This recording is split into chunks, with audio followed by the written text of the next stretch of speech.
Welcome to Edu Temple classes. आज हम लोग देखेंगे गुप्त काल से जुड़े हुए क्वेश्चन। तो चलिए बिना देरी किए सबसे पहला क्वेश्चन हम लोग देखेंगे। निम्नलिखित गुप्त शासकों में से किसने लिच्छवी वंश की एक लड़की से विवाह किया?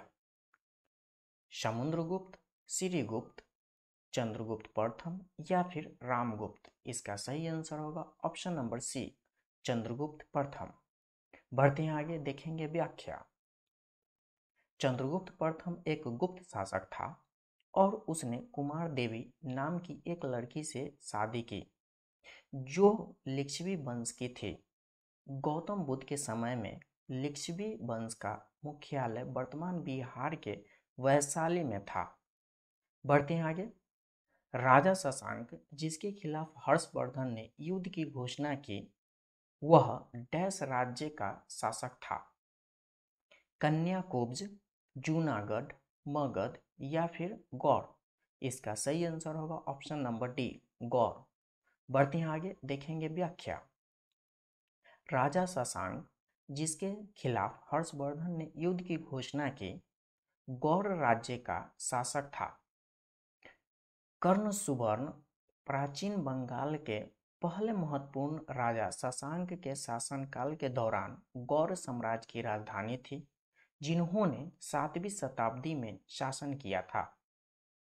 आगे बढ़ने से पहले अगर आप इस चैनल पर नए हैं तो चैनल को सब्सक्राइब कर लीजिए और बेल नोटिफिकेशन दबा लीजिए।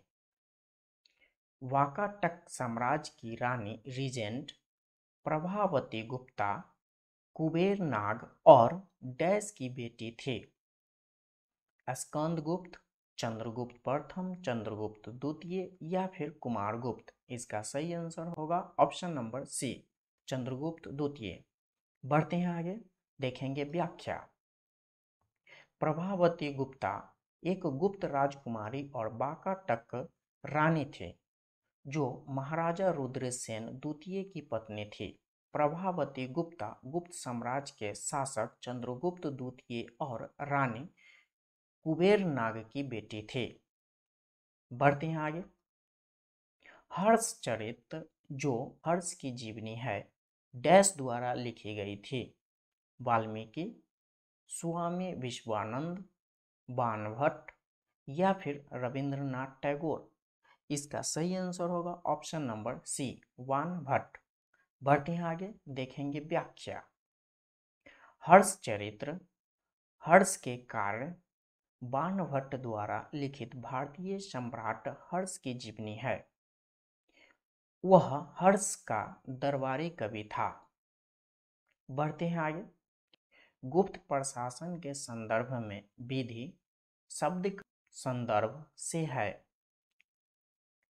हाथी इकाई, सैनिक, राजा के निजी रक्षक या फिर प्रशासनिक इकाई?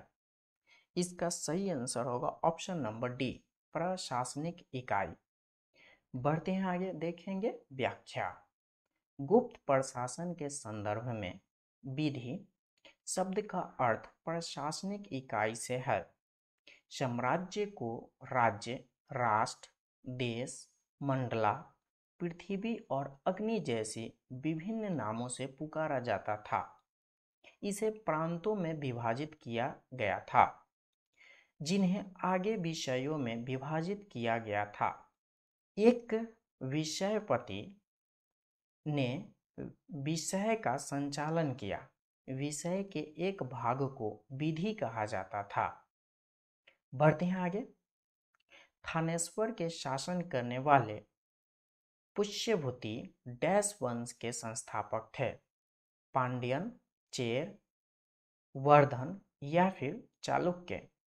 इसका सही आंसर होगा ऑप्शन नंबर सी, वर्धन। बढ़ते हैं आगे, देखेंगे व्याख्या। पुष्यभूति वर्धन वंश का संस्थापक था। प्रभाकर वर्धन वंश के पहले उल्लेखनीय राजा थे।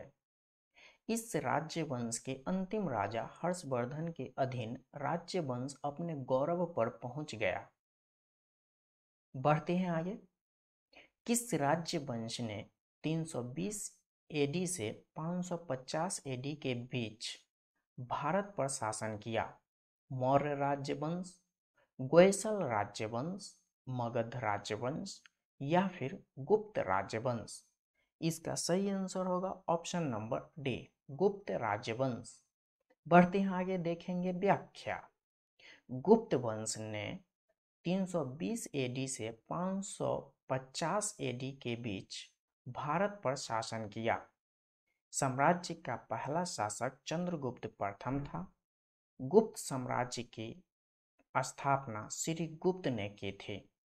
बढ़ते हैं आगे, प्रसिद्ध चीनी यात्री ह्वेनसांग किस सम्राट के शासनकाल में भारत आया था? समुद्रगुप्त, हर्षवर्धन, अशोक या फिर चंद्रगुप्त। इसका सही आंसर होगा ऑप्शन नंबर बी, हर्षवर्धन। बढ़ते हैं आगे, देखेंगे व्याख्या। ह्वेनसांग एक प्रसिद्ध चीनी बौद्ध भिक्षुक था। वह सम्राट हर्षवर्धन के शासनकाल में भारत की यात्रा पर आया था। ह्वेनसांग को यात्रिकों का राजकुमार भी कहा जाता है। ह्वेनसांग भारत में 15 वर्षों तक रहा। उसने अपनी पुस्तक सी यू की में हर्षकालीन भारतीय सामाजिक, आर्थिक, धार्मिक तथा सांस्कृतिक अवस्था का परिचय दिया है। बढ़ते हैं आगे, बाणभट्ट निम्नलिखित में से किस भारतीय राजा का दरबारी कवि था? हर्षवर्धन, चंद्रगुप्त, पुलकेशिन या फिर यशोवर्मन। इसका सही आंसर होगा ऑप्शन नंबर ए, हर्षवर्धन। बढ़ते हैं आगे, देखेंगे व्याख्या। 7वीं शताब्दी के संस्कृत के गद्य लेखक व महान कवि बाणभट्ट पुष्पभूति वंश के महान शासक राजा हर्षवर्धन के थानेश्वर तथा बाद में कन्नौज के दरबार में निवास करते थे। कादम्बरी, हर्षचरितम, चंडी शतक, पूर्व पीठिका आदि इनकी महत्वपूर्ण रचनाएं हैं। बढ़ते हैं आगे, उत्तर भारत में रहने वाले भारतीय ऋषि डैश द्वारा 3री शताब्दी में कामसूत्र का मूल रूप से संकलन किया गया था? वेदव्यास, वात्स्यायन, कौटिल्य या फिर वाल्मीकि। इसका सही आंसर होगा ऑप्शन नंबर बी, वात्स्यायन। बढ़ते हैं आगे, देखेंगे व्याख्या। कामसूत्र उत्तर भारत में 2री से 3री शताब्दी गुप्त काल में पाटलिपुत्र में निवासित प्रसिद्ध भारतीय दार्शनिक महर्षि वात्स्यायन द्वारा रचित यौन प्रेम के मनोशारीरिक 64 सिद्धांतों तथा उनके उपयोग की व्याख्या करता है। यह श्रृंगारिक साहित्य दर्शन है। बढ़ते हैं आगे, निम्न में से उस राज्य का नाम बताइए जो चंद्रगुप्त प्रथम को लिच्छवियों से दहेज में मिला था? पाटलिपुत्र, प्रयाग, साकेत या फिर उज्जैन। इसका सही आंसर होगा ऑप्शन नंबर ए, पाटलिपुत्र। बढ़ते हैं आगे, देखेंगे व्याख्या।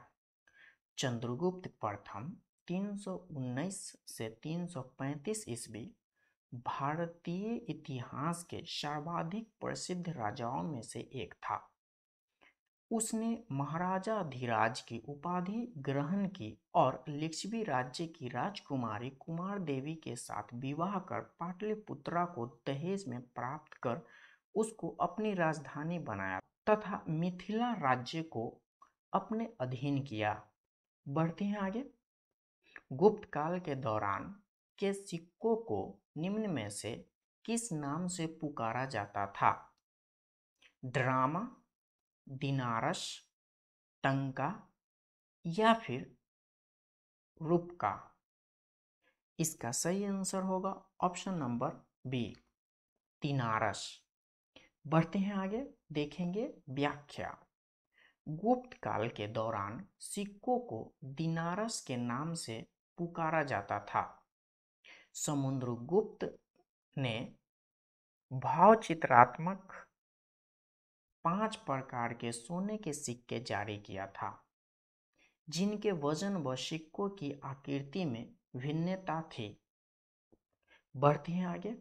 हर्षवर्धन की वल्लभी विजय निम्नलिखित शिलालेखों में से किस में पाया गया है? यहौल स्तंभ, जूनागढ़ शिलालेख, नवसारी ताम्रपत्र शिलालेख या फिर दामोदरपुर ताम्रपत्र शिलालेख। इसका सही आंसर होगा ऑप्शन नंबर सी, नवसारी ताम्रपत्र शिलालेख। बढ़ते हैं आगे, देखेंगे व्याख्या। हर्षवर्धन की वल्लभी विजय नवसारी ताम्रपत्र शिलालेख में पाया गया है।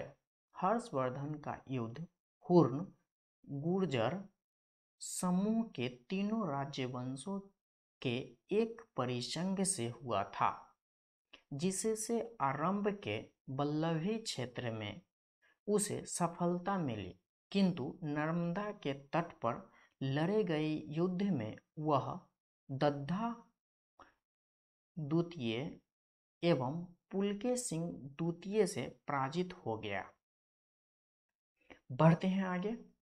पूर्व गुप्त काल में निम्न में से कौन सी वस्तु निर्यात की सामग्री नहीं थी? लोहा, सोना, टीन या फिर चांदी। इसका सही आंसर होगा option number C, tin.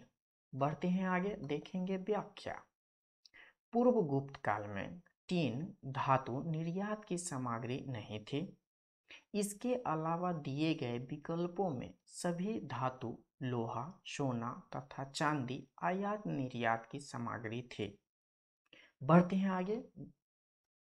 Bharat में सर्वप्रथम सोने के सिक्के जारी करने वाले निम्न में से कौन थे? मौर्य, इंडो ग्रीक, गुप्त या फिर कुषाण। इसका सही आंसर होगा option number B, Indo Greek. बढ़ते हैं आगे, देखेंगे व्याख्या। सर्वप्रथम सोने के सिक्के जारी करने वाले शासक इंडो ग्रीक शासक थे। कुषाण शासक भीम कड़फिस द्वितीय ने बड़ी संख्या में सोने के सिक्के चलवाए, लेकिन सर्वाधिक स्वर्ण मुद्राएं गुप्त काल में प्राप्त होती है। शीशे के सिक्के चलवाने का श्रेय सातवाहन शासकों को जाता है। बढ़ते हैं आगे। मोहम्मद बिन कासिम ने सिंध को जीता था। वर्ष 712 ईस्वी, 812 ईस्वी, 912 ईस्वी या फिर 1012 ईस्वी। इसका सही आंसर होगा ऑप्शन नंबर ए, 712 ईस्वी। बढ़ते हैं आगे, देखेंगे व्याख्या।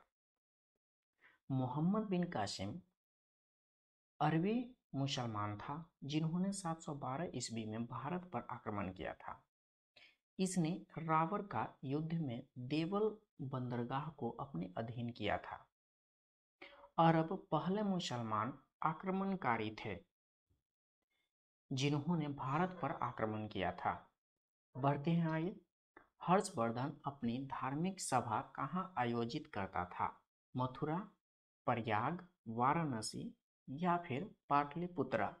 इसका सही आंसर होगा ऑप्शन नंबर बी, प्रयाग। बढ़ते हैं आगे, देखेंगे व्याख्या।